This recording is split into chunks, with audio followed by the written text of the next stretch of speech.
Hello there everyone and welcome back guys. So in this video guys I want to share a video on a few cosmetic repairs that I've done to the Mazda. And we're going to start off with the rust spots that I have found, which were underneath the bonnet and on the rear hatch. These were the worst ones I would say because there's a bit of bubbling going on. So basically what I've done is here I used a flathead screwdriver and then I used a wire brush to clean out the remainder of the rust as much as I could. Then I used hammerite crust, which reacts with rust, which is a rust treatment product. It creates a film, it reacts with rust and leaves like a black sort of patch, and it also protects the bare metal, which pretty much hasn't been affected as well. On top of that, I sprayed some liner guard just for some extra protection. And Mazdas are known for rusting, unfortunately, but I don't know why the rust occurred in these areas. Maybe because it's been shut down firmly and the paint flakes. However, as you can see, there's a few more rust spots on the top mounts here as well, so I've treated those too. So fortunately the undercarriage is in very good condition for an 11-year-old car as well, but we will still treat it with Lanogard in October, which is a undercarriage protection chemical. Don't know why these areas have rusted out. Maybe because of the impact of the doors being shut, and maybe there's some chipping. I'm not really sure, to be honest, but nonetheless, we treated these areas. And other areas that have a little bit of rusting are the stone chips. And there's two types of stone chips here. The ones that went down to the metal, I've just treated them with hammerite crust and left it as it is. And then the ones that went down to the primer of the paint, I will just use some touch-up paint, some matching touch-up paint, and basically the problem is solved here. This is just an example of how I've treated those areas. First, flathead screwdriver to get rid of the damaged paints. Then you can use a wire brush, which I didn't here, but the third step would be just to touch up with some hammerite crust, which is a rust treatment product, and it also protects the metal. And at the end I just added some hammerite crust just for some extra protection. Now the next step will are the cosmetic enhancements. Again, there were some stone chips on the bumper. The bumper obviously is made out of plastic, so there wouldn't be no rust here. So we just go ahead with the touch up here. I'm not too concerned about the extra paint that I put on top. I would polish the bumper afterwards to even out the extra added touch-up paint on top here. As you can see, there's a bit too much, there's a bit of an excess touch-up paint I've added there, but it's okay. You can polish it out and it will look pretty good. And as well, I will leave this paint for about a week before I do any kind of polishing, just to make sure it cured 100% and it hardens up. So yeah, then before that, obviously you want to degrease it, use some panel prep. That's what I did here as well, just to make sure the touch-up paint bonds better. Now this is another weird area in which the stone chips couldn't even possibly occur, because obviously it's enclosed during driving. So I would assume the owner had perhaps some kind of bag with a metal strap or something, and each time that the previous owner got in the car, probably hit this side bar and, chipped the paint each time he got in the car. But I've touched that up as well. And again, I haven't touched up every single stone chip in the car, just the areas that are kind of visibly jeopardized. So yeah, I had to do this because it's a bit irritating when you get in the car, but it didn't take a lot of time anyway, so I'm just gonna touch this up and leave it like that, and it looked very good. At least the car, when you get in it, looks quite presentable, because obviously before that you could honestly see these chips.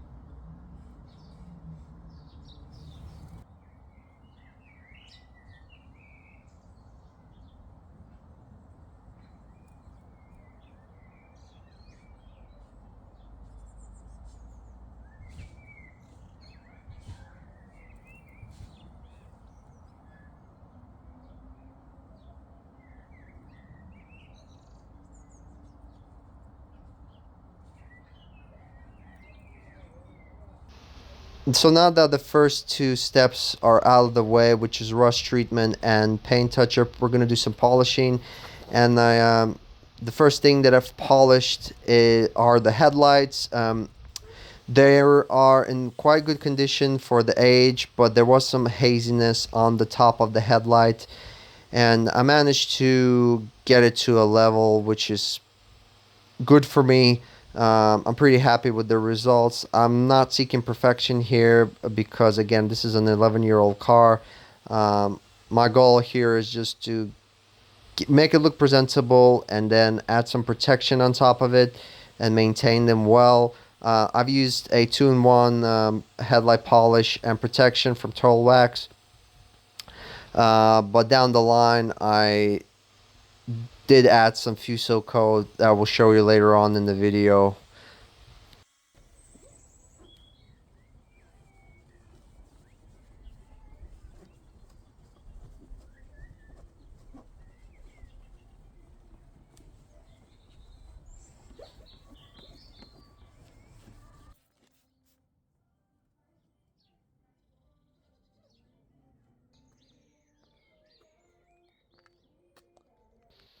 So the paint has some marring, has some swirl marks, it has spot rubbings, you name it. It has a lot of paint defects. Honestly, I'm not too bothered about that. So what I did is just a one-step polish. Again, I just want the paint to not be 100% perfect, but I wanted to get rid of that marring. I wanted to restore that clarity. And honestly, I just did a very quick one-step polish and wax. I used Turtle Wax ceramic polish and wax because I have a lot of it, and it doesn't matter, you can use pretty much any polish, it will do the job. And I use a soft pad. Again, I know that with a quick one go over I can achieve some decent results. Yes, I'm not going to remove the deeper scratches, but again, I don't want to invest too much time. I don't want to, remove too much paint because my goal is to preserve the paint, so I don't want to remove it, a lot of it. This is an older vehicle, so the clear coat is important. So, and honestly, after just giving this a once to polish, the paint looks so good. Yes, you can see some swirl marks, but again, this will never be a showroom vehicle, so there's no point in spending hours and hours polishing it to perfection. But and as I said before, as long as it looks presentable, that's fine with me, and I'm happy with that.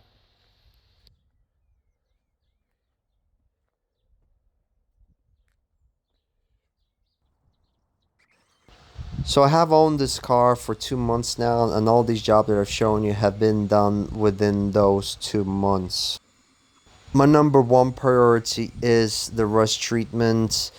Then I would say just keeping the car clean, making sure there's no contamination.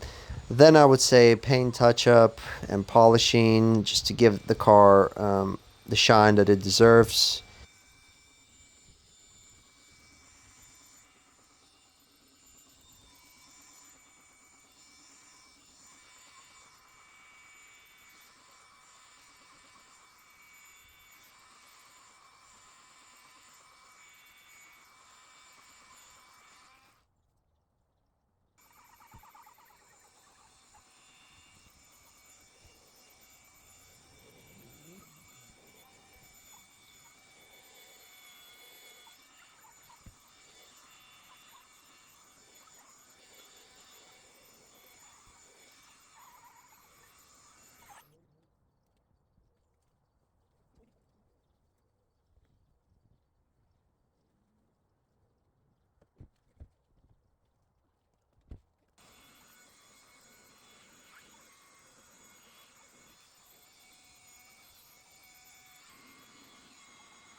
So the last thing I did with the car so far is applying a paste wax, which is Fuso Coat, And I use the surface prep here just to make sure there's no waxes left behind and that Fuso Coat bonds to the surface 100%.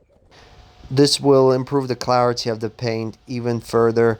It has some fillers in it, so it would fill up those scratches even more, and obviously it will lay down a decent amount of protection. How long it will last will depend on how often you wash and drive your car. So I will be applying it regularly, probably once more before winter. I think personally, to my user experience, how much I drive the car and how often I wash my car as well, I usually will need to reapply it every 4 to 6 months, I would say. The only drawback for me with these paste waxes compared to spray waxes or foam waxes is um, the application itself. It takes some time and preparation. Um, is it worth it? It's completely up to you. I don't mind doing this every 4 to 6 months. I like the beading effect of it. I like how it enhances the paint itself. So it works for me. It works in my world. But what also can improve the longevity of this paste wax is by applying top ups, anything like a spray wax or a ceramic foam wax will significantly improve the longevity of this product.